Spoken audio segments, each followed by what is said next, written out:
Economy के basis पर India दुनिया की टॉप 5 इकोनॉमी में आता है और हर साल रिलायंस, टाटा, अडानी जैसी कंपनीज दुनिया में एक नया कीर्तिमान रच देती हैं। तो चलिए जानते हैं भारत की उन 10 कंपनियों के बारे में जो वर्ल्ड फेमस हैं। इस लिस्ट में 10वें नंबर पर आती है भारती एयरटेल, जो आज भारत के घर घर तक पहुंच चुका है। इसे 1995 में सुनील भारती मित्तल ने शुरू किया था। यह अकेली ऐसी कंपनी थी जो अपने शुरुआती सालों में ही 20 लाख से ज्यादा कस्टमर बनाने में कामयाब हो गई थी। वही रिपोर्ट्स ऐसा भी कहती है कि रिलायंस जियो के आने से पहले कोई ऐसी कंपनी थी ही नहीं जो एयरटेल को टक्कर दे पाए। और आज भी सिर्फ इंडिया में एयरटेल के 35 करोड़ से ज्यादा एक्टिव कस्टमर हैं। आपको बता दें कि भारतीय एयरटेल कोई छोटी मोटी कंपनी नहीं है, बल्कि इंडिया में रिलायंस जियो के बाद ये दूसरी सबसे बड़ी टेलीकॉम कंपनी कही जाती है। एयरटेल ने ही इंडिया में 5G नेटवर्क लाने की शुरुआत की है, जो धीरे धीरे पूरे देश में शुरू भी हो जाएगा। अगर इसके मार्केट वैल्यू की बात करें तो ये $56.17 बिलियन यानी 4,17,000 करोड़ रुपए की है। इसके बाद नंबर आता है स्टेट बैंक ऑफ इंडिया का। इसकी कहानी थोड़ी पुरानी है, जब 1921 में bank of Mumbai, bank of Madras और बैंक ऑफ बंगाल को मिलाकर इंपीरियल बैंक ऑफ इंडिया बनाई गई थी। इसके बाद 1 जुलाई 1995 को इसी बैंक का नाम स्टेट बैंक ऑफ इंडिया रख दिया गया। इसके बाद से पूरे देश और विदेशों में भी इस बैंक की ब्रांचेस खोली गई और आज के समय में इंडिया की सबसे अमीर और भरोसेमंद बैंक ये कहा जाता है। साल 2023 आते आते इस बैंक का नेट प्रॉफिट 68.5% बढ़ा और 14,205 करोड़ रुपए का फायदा इस बैंक को हुआ।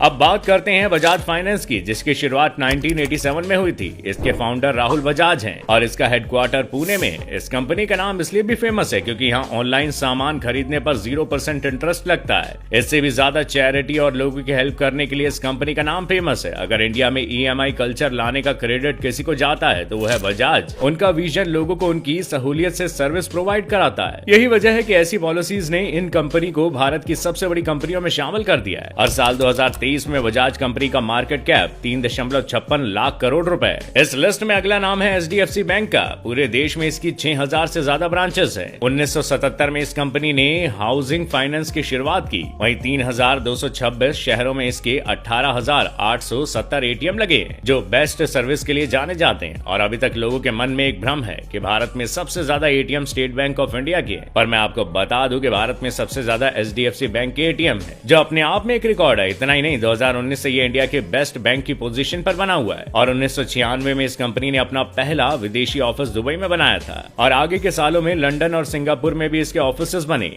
इस साल HDFC बैंक की मार्केट वैल्यू 63,462.58 करोड़ रुपए बढ़ी है। इसका मार्केट कैप बढ़कर 8.97 लाख करोड़ रुपए हो गया है। अब बात करते हैं ICICI बैंक की, जिसे भारत की दूसरी सबसे बड़ी बैंक भी कहा जाता है। आज के टाइम में सिर्फ इंडिया में नहीं बल्कि पूरी दुनिया में इसकी कई ब्रांचेस बन चुकी है और आज के टाइम में देश में इसके 2,883 बैंक और 10,000 से ज्यादा ATM है। इस बैंक को एक बंदे लेवल पर रोजगार देने का क्रेडिट भी जाता है, जिसमें लगभग 90,000 वर्कर्स काम करते हैं। इस लिस्ट में नाम आता है हिंदुस्तान यूनिलीवर लिमिटेड का। ये कंपनी करीब 90 साल पुरानी है, जिसमें रोजमर्रा से जुड़ी हर चीज आपको मिल जाएगी। खाने से लेकर नहाने तक की चीजें ये कंपनी बनाती है। भारत में इसको टक्कर देने के लिए और कोई कंपनी नहीं है और इसका मार्केट कैप $75.54 बिलियन रुपए है। इसी कड़ी में अगला नाम है इन्फोसिस का। ये इंडिया की ऐसी कंपनी है जिसकी वैल्यू टॉप एम्प्लॉयर में है। ये एक IT कंपनी है और इसका मार्केट कैप 9.03 ट्रिलियन इंडियन रुपए है। ये सिर्फ इंडियन GDP में कंट्रीब्यूट नहीं करती, बल्कि ये सोशल वर्क में भी काफी एक्टिव है। अक्सर इस कंपनी का नाम इसलिए हाईलाइट होता है क्योंकि ये सोसाइटी के भले के लिए काफी कुछ करते हैं। पूरी दुनिया के 50 से भी ज्यादा देशों में इन्फोसिस के क्लाइंट्स हैं। 2021 में वर्ल्ड में बेस्ट IT सेक्टर कंपनीज में इन्फोसिस को 4th रैंक मिली थी और 2022 में ये 3rd रैंक पर आ चुकी है, जबकि TCS रैंक 2nd पर बनी हुई है। वहीं जॉब सिक्योरिटी के मामले में इन्फोसिस को बेस्ट जगह माना जाता है। यानी जो एक बार यहाँ पर आया बस यही का होकर रह गया। आपको हमारी वीडियो कैसी लगी हमें कमेंट करके जरूर बताइएगा। साथ ही वीडियो को लाइक और शेयर करना ना भूलिएगा। शुक्रिया।